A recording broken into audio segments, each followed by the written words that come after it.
नमस्कार दोस्तों, आप सभी लोगों का हार्दिक स्वागत है मेरे YouTube चैनल पे। हम लोगों का ये पार्ट थर्ड है जहाँ पर हम लोग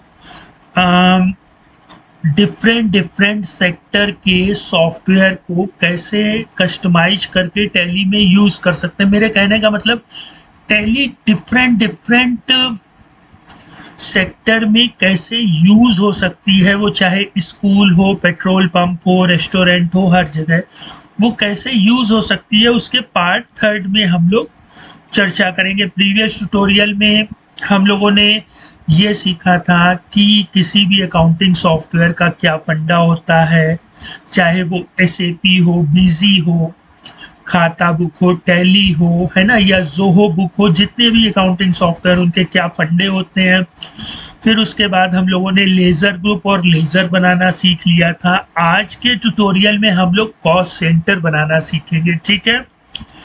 और यहाँ पर आपको फ्री कोड भी मिलेगा और साथ ही साथ जो मास्टर्स हम लोग अपने आने वाले ट्यूटोरियल में जब हम लोग सॉफ्टवेयर डेवलप करेंगे तो वहाँ पर जो मास्टर हम लोगों के लिए जरूरी होंगे वो भी बनाना हम लोग इस ट्यूटोरियल में सीखेंगे।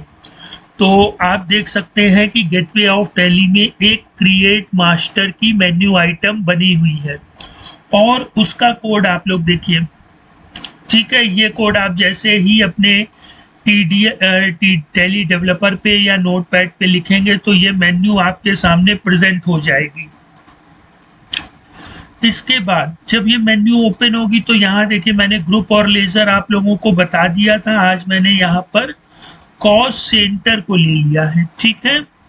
तो इतनी हो जाने के बाद जब हम लोग कॉस्ट सेंटर पे क्लिक करेंगे तो सबसे पहले हम लोग इस कलेक्शन को डिफाइन करना सीख लेते हैं। देखिए ये पूरी स्क्रीन ओपन हो जाएगी आपके सामने, लेकिन आपको ये पूरा कोड लिखना पड़ेगा। तो कलेक्शन में देखिए मैंने वही कलेक्शन डिफाइन कर दिया जो मैंने उस मेन्यू आइटम पर डिक्लेयर किया था। यहाँ देखिए जब ग्रुप बनाया था तो टाइप ग्रुप रखा था, लेजर पे टाइप लेजर था और यहाँ पे कॉस्ट सेंटर है तो यहाँ मैंने टाइप कॉस्ट सेंटर ले लिया है। और रिपोर्ट देखिए कॉस्ट सेंट रिपोर्ट, जैसे जीआरपी रिपोर्ट, एलईडी रिपोर्ट, वैसे ही कॉस्ट सेंट रिपोर्ट। यहाँ आप कुछ भी नाम लिख सकते हैं, ठीक है, लेकिन वो नाम लिखिएगा ताकि बाद में हमें पता चल सके कि ये किस चीज की रिपोर्ट। टाइप को नहीं चेंज कर सकते हैं दोस्तों, ये तो कंपलसरी है, तभी कॉस्ट सेंटर बन पाएगा आपकी इस रिपोर्ट में। फिर इसके बाद हमने रिपोर्ट डिफाइन कर दी, ये आप लोग डिफाइन कर लेते हैं। टाइटल क्या होता है, रिपोर्ट डिफिनीशन का एट्रीब्यूट होता है। मैंने यहाँ कॉस्ट सेंटर क्रिएशन कर दिया, ग्रुप में ग्रुप क्रिएशन, लेजर में लेजर क्रिएशन किया था। फिर रिपोर्ट यूजर्स फॉर्म, तो यहाँ मैंने कॉस्ट सेंट फॉर्म ले लिया। और ऑब्जेक्ट रिपोर्ट में डिक्लेयर करना काफी कंपलसरी होता है। जैसे जब हम लोगों ने ग्रुप बनाया था तो वहां पर ऑब्जेक्ट ग्रुप लिया था, जब लेजर बनाया था तो ऑब्जेक्ट लेजर लिया था। अब हम लोग यहाँ पर कॉस्ट सेंटर बना रहे हैं तो ऑब्जेक्ट कॉस्ट सेंटर ले लेंगे। इसके बाद फिर फॉर्म में फिर यूज मास्टर फॉर्म टेम्पलेट, ठीक है, ये मैंने प्रीवियस ट्यूटोरियल में आप लोगों को बताया है। फिर पार्ट डिफाइन कर देंगे, फिर यहाँ सिंगल ही पार्ट लेंगे क्योंकि एक ही पार्ट में हमें अपनी चीजें रखनी है। फिर यहाँ लाइन ले लेंगे, लाइन में दो फील्ड है, एक मीडियम प्रॉम्प्ट और एक जहाँ पर नेम जाएगा। तो लोकल फील्ड मीडियम प्रॉम्प्ट में सेट एज, जो नाम आप लिखना चाहें वो लिख सकते हैं। और इसके बाद देखिए यूज नेम फील्ड, स्टोरेज वही हमारा नेम होगा, केस फर्स्ट अपर केस, और यूनिक यस मैंने बताया। यूनिक मतलब अगर मैंने किसी नाम से एक मास्टर बना लिया, जैसे आपने देखा होगा टैली में जब हम XYZ लिमिटेड नाम का लेजर बना लेते हैं तो टैली दोबारा नहीं बनाने देता है, तो उसको हम लोग यूनिक यस रखते हैं। अभी हम लोग इसमें और भी चीजें स्टडी करेंगे, लेकिन अभी मेरा मेन मकसद है कि आप इस तरह की चीजों को बनाना सीख सके कि टैली के कितने मास्टर्स होते हैं, उनको बाय डिफॉल्ट बनाना अलग से सीख लें। फिर हम लोग अलग से ही अपनी रिपोर्ट बनाएंगे। टैली की दी हुई रिपोर्ट से हम लोग कोई मतलब नहीं रखेंगे, उनको हटा भी देंगे और अपनी नए खुद का, तभी तो कस्टमाइज सॉफ्टवेयर समझ में आएगा, ठीक है। अब दोस्तों अभी स्किप मत करिएगा, अभी मैं आपको एक और बहुत ही इंपॉर्टेंट चीज भी बताने वाला हूं इसी कोड से ही संबंधित, ठीक है। तो दोस्तों देखिए, हम लोगों ने ग्रुप लेजर और कॉस्ट सेंटर ऐड कर लिया। अब हम लोग नेक्स्ट ट्यूटोरियल में कॉस्ट कैटेगरी भी ऐड करेंगे और मैं आपको और उसमें भी बहुत सी चीजें आपको और बताऊंगा। लेकिन एक चीज और दोस्तों, अगर आपको ये चैनल अच्छा लग रहा है तो दोस्तों के साथ शेयर करिए और चैनल को सब्सक्राइब करिए। अब हम लोग आते हैं अपने इस फोल्डर पे। देखिए यहाँ पर मैंने आपको ग्रुप बनाना बता दिया था, ये इसका कोड मैंने यहाँ लिख लिया grpm.txt से।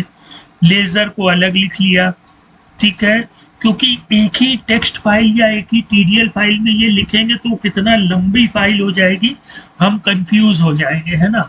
और यहाँ देखिए मैंने कॉस्ट सेंटर की कॉस्ट सेंट.txt बना ली और इसको मेन रख लिया, main.txt। यहाँ पर मैं अपनी सारी मेन्यू को डिफाइन कर रहा हूँ, लेकिन इंपॉर्टेंट यहाँ देखिए मैंने क्या लिख दिया, इंक्लूड grpm.txt, ठीक है, इंक्लूड led.mtxt, इंक्लूड costcent.txt। तो ये तीनों फाइल इसमें क्या हुई, इंक्लूड हो गई है, ठीक है।